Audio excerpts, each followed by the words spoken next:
Hello and welcome to Practical Chaos Podcast. I am your host, Emily. This is where we dive into that bad advice given with the best of intentions. Today's episode is all regarding the most favorite phrase anyone suffering from a mental illness has ever been told in their life: just get over it.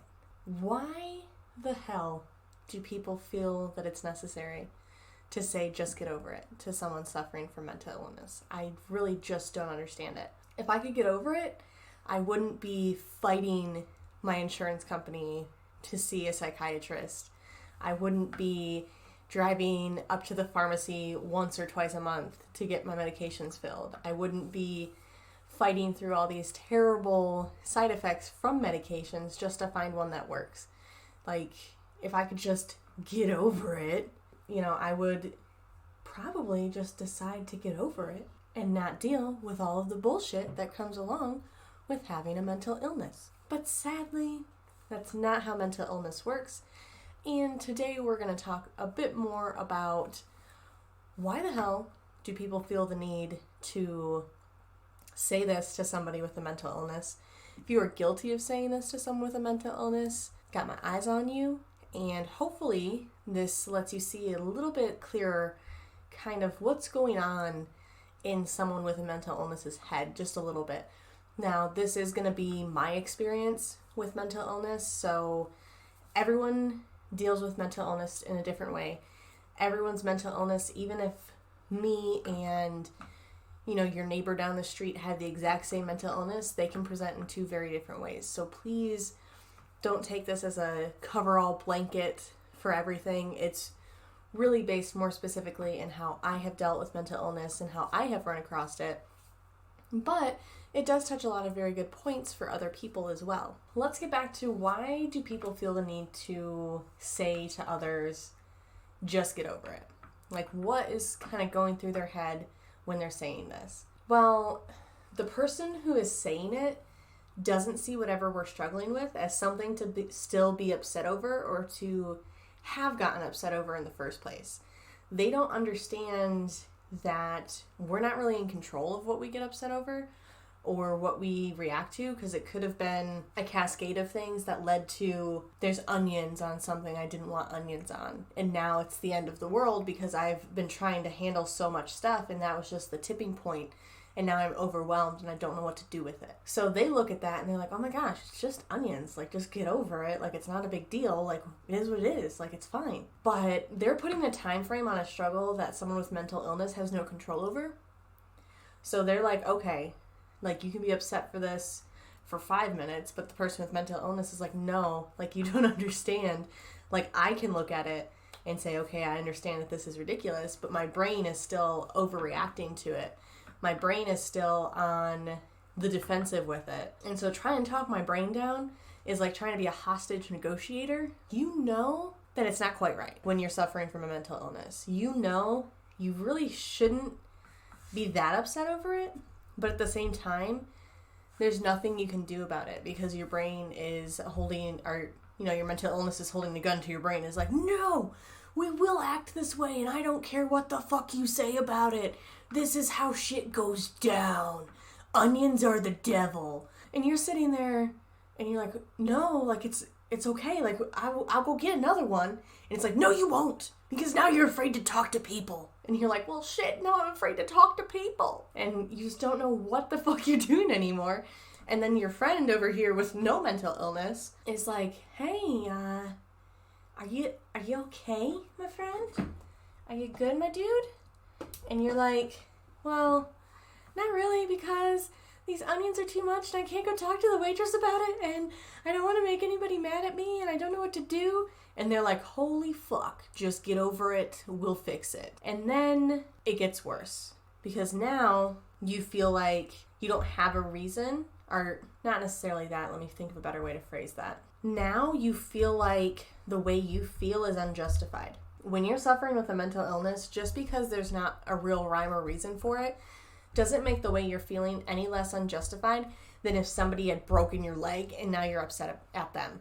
Something that clear cut, that there's a reason for you to be feeling the way you are. There's a reason when you have mental illness, and the reason is you have a mental illness. You don't get to control when it rears its ugly head, but at the same time, just because you can't control it doesn't mean what you're feeling isn't justified and that you don't get to feel the feelings that you do.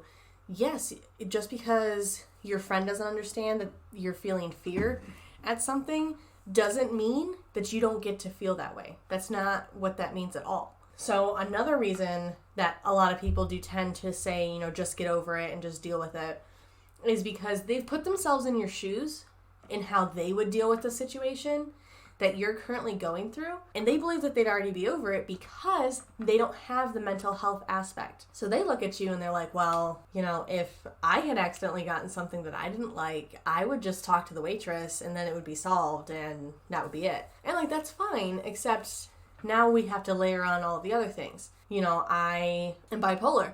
And so maybe that just flipped a switch into me being super irritable because my hypomania tends to make me really irritable, as does my depression. So I'm just an irritable person 90% of the time, bless my poor husband's heart. But I deal with those things with irritability. So now I'm just angry that this happened. And on top of that, now I'm also anxious at the idea of needing to talk to the waitress about this and resolve the situation. So now I have anxiety because I don't want her to get in trouble because maybe it was something that the kitchen did. Maybe it was her. Maybe she put it in wrong. I don't know. But, it's now there's layers to this versus just, hey, it was wrong. Let's fix it. It's fixed. With mental illness, it's more like a treasure map versus a straight linear line of how to get to things. We don't take a subway there. We kind of take a very roundabout, crazy, whirly path to get to, hey, it's finally resolved. And sometimes we don't get to it's finally resolved on the day that thing happened. We look back at it later and we go, oh, maybe I should have done this, or this. Or for people that go and see a counselor or like a therapist, maybe they talk about the situation with their therapist, and their therapist gives them ways that they could have used to cope with this and how to cope with similar situations moving forward. But it's not just a straight cut solution. And then the last little thing that I found as far as why people tend to say just get over it, it actually deals a lot more with men than it does with women. Because with women, I think we're given a little bit more leeway if we kind of overreact to a situation. Just because which I also don't agree with this either, is what it is, but this is what I found. So people see a woman overreacting to something that's just, must just be that time of the month. Let's make a joke about it. Or she's a woman, they're emotional or they overreact. When a man is dealing with mental illness, and this is why, suicide rates among men, dealing with mental illness as far as from a man's perspective, I'm not a man, but mental illness for men is so much harder for them to get help is because people will say just get over it. And what they're meaning is people believe if you can't get over it that you're weak. So what the fuck, man? You being a pussy? What? Just get over it, man. Just get over it. And now that man is less likely to go seek the help that he needs and go and find that help for him because he has a mental illness and he's not just being a pussy or overreacting to the situation. He actually has something that he needs help with. And now he is less likely to do that because you have created a stigma in his mind that he is weak for the way that he feels and the way that he is reacting to a situation. When, in all honesty, all it has to do with is the fact that there's something in his brain that is not quite connecting the same way maybe his buddy who felt the need to tell him to just get over it was. And it just makes me so mad because we can't tell people that your health is important and then completely disregard your brain, which is the biggest part of your body as far as it does everything for you. It tells you what to do. It tells you what to think. It stores all of your memory. It does everything for you, but we're going to tell you to ignore your mental health because you got to man up and be strong about it. And I think that's absolutely ridiculous. Mental health should be a priority. And then obviously physical health is important as well. But you can't be physically healthy if you can't be mentally healthy. They go hand in hand. And a lot of people with mental health issues find that there are parts of their physical health that are lackluster, for a lack of a better way to describe it. But, that their physical health just isn't up to par because they're dealing with their mental health. Maybe they have an eating disorder. So now their body is affected by something that their brain is telling them to do. People with eating disorders are dealing with something in their head, but it's affecting on a very grand scale their physical form. People with anxiety, it's the same thing. Maybe they never leave their house because they have agoraphobia. But, those are all things that are affecting them. And then it starts to affect their physical health because now they're not willing to leave their house, so they won't go to a doctor when they start to feel sick. So maybe that turns into something that could have been prevented. They won't leave their house, so they won't exercise. For me, exercising actually gives me a lot of anxiety, just the thought of doing it. When I actually do it, I feel really good. But working myself up to the point where I will exercise it's like a big thing for me. And so it makes me really, really nervous because I feel like I'm not going to do it right. What if when I go to the gym, everybody is staring at me, and they could not be even looking at me, but in my head, they're all staring at me because I'm not doing this right, or I should have done it in a different order. And so it's a very big process for me to go to a gym and to work out. And so I do a lot of stuff at home right now because I'm completely overwhelmed with every other aspect of my life at this moment.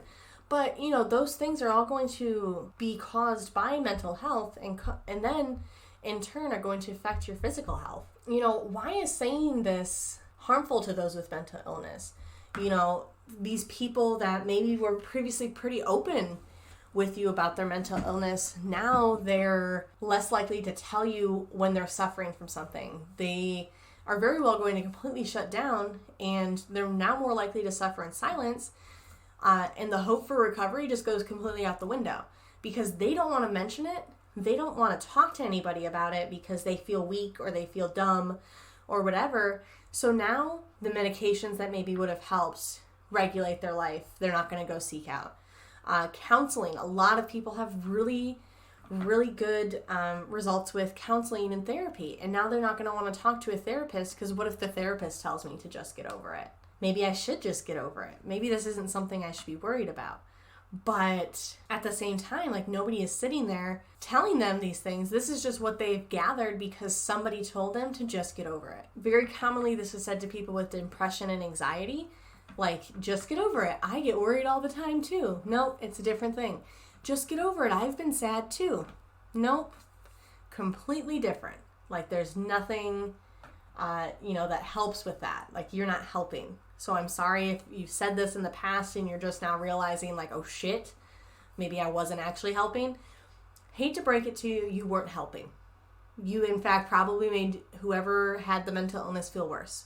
I'm not saying that to make you feel bad. I'm saying it to help you understand how it feels from somebody who has a mental illness. I had an actual doctor, and I mentioned this in the last episode. I had an actual doctor look at me and tell me there was no way that I was depressed because I could smile. There was no way that I was depressed because I can play with my child. But except for the huge pit of loneliness deep inside of me that I feel every single day, but I'm not depressed because I can smile. Because that's what society wants me to do, is to smile. So that's what I do. And it makes me so angry. When the doctor said that to me, I literally just stared at him. He was an older gentleman, and I have found that older men seem to have very big opinions on women's mental health, and none of them are useful. So, sorry, old white men, you're not helping me. Just is what it is. It just doesn't help. So, when you're telling somebody to get over it, or, oh, you must not be that depressed because you can smile, or anything along those lines, you're really shaming them into silence. And in the mental health world, silence is a very deadly thing. I'm not saying everyone needs to talk about their mental illness with everybody in the whole universe. Me sitting here talking about it on my podcast, someone else might not feel comfortable doing that. And that's completely okay. You don't need to broadcast it to the world, but you do need to have someone that you can talk to about it and that you feel comfortable mentioning it to, because silence in the mental health community is deadly. People who are not willing to talk to a doctor or a psychologist, a friend, a family member, something about that mental illness, those are the ones that we then sadly hear something very bad happen to. And then everyone goes, oh my gosh, I didn't know that anything was wrong. Well, yeah, because now they felt that they couldn't talk to anyone about it. So they suffered in silence until they couldn't do it anymore. And they just did what they felt was their only option. I don't want to talk too much about the final option for a lot of people just because it's a very serious topic, and I feel like if I'm going to talk about it, it deserves its own episode, because there's nothing that I could say that's really going to fit the way that it needs to. Just know, when you shame somebody because of their mental illness and they don't get help, that can be deadly for them, and that can lead them to make that decision that nobody can come back from. Just know that. So when I'm open enough to tell you that I'm having a mental health issue, I'm not expecting you to fix me. I'm not expecting you to come up with 100 solutions for me. If I ask for your help in that regard, 100%. But if I'm just talking to you about my mental illness, I just want you to understand what I'm going through. So I need you to understand that my brain is currently in control, and I no longer have the keys or am in the driver's seat. Like I said, it's a hostage situation up in this brain. And my mental illness has a gun and is holding my brain hostage, and there's nothing I can do about it. I can even see from an outside perspective that what I'm doing might be absolute batshit crazy.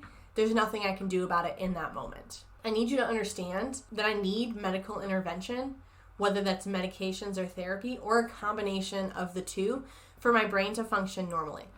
Not true for everybody. Like I said, this is my own experience with mental health, and I know that a lot of people will agree with it. But, I need medical intervention. This is a medical condition. It is not just me getting crazy. It's something that I'm going to require medications for. I need you to understand that when I'm going through these moments that you tell me that I should just get over it, that I might be dealing with a trigger and need to change an environment. I might be telling you that I'm feeling the way I'm feeling so that we can leave because I'm overwhelmed in the social situation that we're in. For me personally, I'm overwhelmed because we are out at a restaurant and there's too much going on at this moment, and I think we should just leave. Please, can we just leave? I trust you, and that's why I'm telling you. And trust is not easy. I'm trying to be open and honest and maintain that in our relationship together, whether it's a romantic relationship, a friendship, whether it's a relationship with a family member. I'm trying to maintain an open and trustworthy thing, and by telling me to get over it, you've now shut down that whole dialogue. I could also be handling multiple disorders, which I do.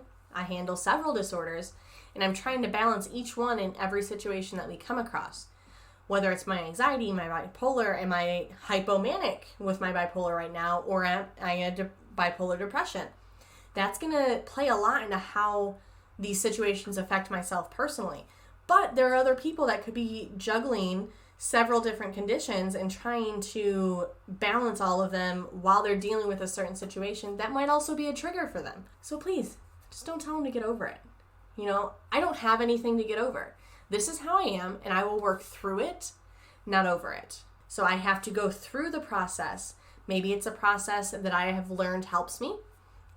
Maybe it's a process that a psychologist has helped me out with, or, maybe my psychiatrist has told me, hey, try XYZ and then take half of this pill if you're experiencing an anxiety attack, or this, that, or the other. I need you to understand that I'm not going to get over it. I have to go through it. And I would really love for you to just go through it with me and not tell me to get over it. So I'm going to talk a little bit further on the 3 conditions that I deal with on a daily basis. So I've mentioned these before, and I've even wrote a whole blog post about bipolar disorder and dealing with that. And I'm ADHD. I also deal with a generalized anxiety disorder as well. So I am bipolar 2. So bipolar 2 is characterized by less extreme swings from depression to that hypomania, but it's still just as dangerous as bipolar 1 if not treated correctly. 2.5% of Americans suffer from some type of bipolar disorder, and there's a lot of people that more people could suffer and just aren't getting help for it or aren't diagnosed. Bipolar 2 is actually a lot harder to diagnose and gets misdiagnosed as just depression. Because people who suffer from bipolar 2 do suffer from more bouts of bipolar depression sequences than they do from hypomania. But when they do have hypomania, it's really just mistaken as productivity or like optimism, because when you're going through a hypomanic stage, you're going to come across as the most productive person in the whole universe because you're doing 800 things all the time because your brain won't stop. And so there are a lot of different causes, and which is the big thing that I'm trying to touch on with each of these is the causes. So there's a lot of causes, but it's believed that their physical changes in the brain are the main cause of bipolar disorder, as well as a possible genetic factor. If somebody in your immediate family has bipolar disorder, the chances of you having it are much greater than if nobody in your family has bipolar disorder. Like I said, there's a lot of bipolar 2 that's either misdiagnosed or not diagnosed. I actually just got my diagnosis for it. Let's see, it's March, February, January, December, 3 months ago. And up until that point, I had been diagnosed with just generalized depression, the major depressive disorder. But then I finally saw a psychiatrist who actually specializes in women's mental health. And she was the one that re-diagnosed me after talking to me and figuring out kind of what I was going through, especially with this last year. I actually had probably about a 4 or 5 month period where I was sleeping 3 to 4 hours a day, if that, and working 2 jobs full time. I was playing with my son and keeping my house up and making dinner and doing all of these things, and everyone was just like, oh my gosh, Emily, you get so much done in a day. And it was actually my hypomania. Don't get me wrong, I don't want to be hypomanic. I got a lot of stuff done though, so I wasn't really looking out for the symptoms of that, and I wasn't really looking at the risk factor that provides for me, because I liked the idea that I was getting everything done. The way that bipolar 2 is treated is many recommendations for medications. It usually includes a mood stabilizer, an antipsychotic to help, balance your extreme mood swings, and then an antidepressant for the depressive downswings. And so those are all things with bipolar disorder. In any of that I just told you, do you think telling someone to just get over it is going to help? Because I don't. I also suffer from ADHD, which has a very high genetic factor associated with it. Other factors, they're still trying to figure out exactly what causes ADHD disorder, but they do know that someone with ADHD disorder has a big chemical imbalance in their brain, and their neurotransmitters aren't working the way that they're supposed to, especially when it comes to dopamine. The thing with ADHD disorder is everyone has an idea of what it is. It presents different in everybody, so it could be more hyperactivity than it is inattentiveness or vice versa. But what they have found with ADHD disorder is it causes a variety of coexisting conditions, such as mood disorders, hi bipolar, hi, and anxiety disorders, hi general anxiety disorder. So I actually suffer from both of those, which ADHD is a common linking factor between the two. 5% of adults, I'm not talking children, I'm talking adults, have been diagnosed and suffer from ADHD disorder. Now, ADHD, you're going to find, obviously, your friend might just be off the walls and kind of crazy and can't focus, but that can lead to a lot of anxiety. If you throw in a hypomanic episode with that, now what are we talking about when it comes to that? But I have ADHD disorder. I also have a generalized anxiety disorder. And anxiety disorders aren't fully understood, so they can't 100% say the factors that contribute to anxiety disorder, because it can be broken down into several different disorders. Agoraphobia, social anxiety, anxiety related directly to healthcare. So anxiety disorders can present so different. I have generalized anxiety, so I just have anxiety about everything. Yay for me. 13.3% of adults are affected by a type of anxiety disorder. That's ridiculous if you really think about it. And then people are just telling them to get over it. There's 13% of people out there, and that's just the United States. That doesn't count the world. That's just the United States. 13% of people in the United States are dealing with this. So let's go back over that. Bipolar, 2.5% of people are diagnosed. Doesn't mean that they're not handling it. with bipolar disorder. ADHD, 5% of adults, we're not talking children, adults are diagnosed with ADHD disorder. And anxiety, 13.3% of adults are affected and diagnosed with an anxiety disorder of some sort. And you're going to sit there and tell me to get over it? You're going to sit there and tell me that there's not something medical associated with that? I don't think so. So the next time you have a friend, or maybe you are the friend that is going through something and you feel that little itch in the back of your head to say, just get over it, or your friend maybe, and they might not be the best of friends if they're telling you get over it, but maybe your friend is sitting there telling you to just get over it. Just remember that this is not a one-off thing. Your friend isn't the only one dealing with situations like this on a daily basis. If we break it all down to people, let's say, who are diagnosed exactly like me, there are, about 20% of the United States are dealing with one of these disorders. 20%. It's almost a quarter of the United States. That's a lot of people. So just know, at the end of the day, when you do have this mental illness and you are handling it, and someone tells you to just get over it, as if there's nobody else out there in the world dealing with this, that there are people out there. You are not alone. There is help out there. Do not be ashamed to go and get help.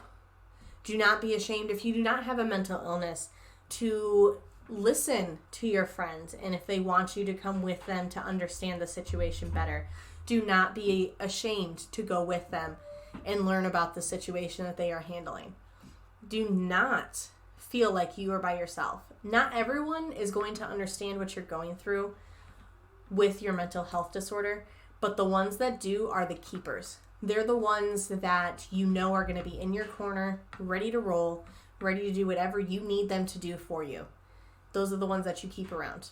Well, I want to say thank you for coming and hanging out with me today on this episode. I really appreciate you and your support that you give to me by listening to my episodes.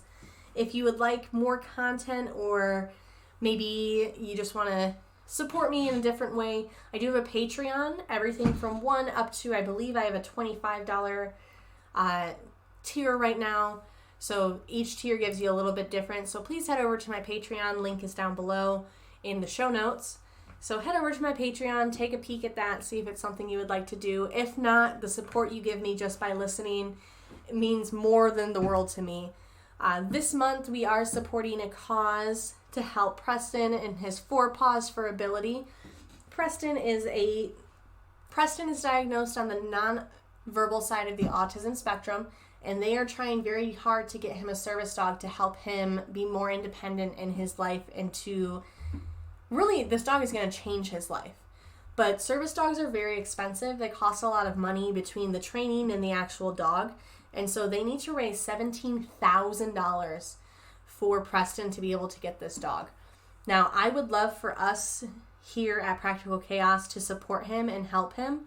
They are also doing a shoe drive. If you happen to be in Texas or Oklahoma, please reach out to me and I will get you drop-off sites for that. The shoe drive is you donate used or new, but you can donate just shoes you have in your closet, and they send them off to a company who then measures them by pound, and based on that, they will donate a monetary amount to Preston's fundraiser and help raise money for him. Right now, I believe they have just a little over $7,000. So we have about $10,000 left to go for Preston to be able to get him his service dog. So let's all do this together and see what we can do for him. I would greatly appreciate it so much. As always, you can find me and more from me on my website, practicalchaospodcast.com. I just revamped it, so it does have a new look, as well as I changed up some of the pages, but you can find all past episodes there, as well as my blog and more information about myself. If you want to be a guest on one of my interview episodes for the month, please feel free to head to my Contact Me page, and there is a form at the bottom that you can fill out to be a guest, and I will get back to you as quick as I can. I do have a lot of emails right now that I'm going through, so I do apologize if it takes me a little bit longer to get to you, and I thank you for your patience. As always, thank you so much for supporting me and listening to this episode. I greatly appreciate it. Without you, I couldn't do what I do, and I really love what I'm doing right now. So thank you so much, and as always, love ya.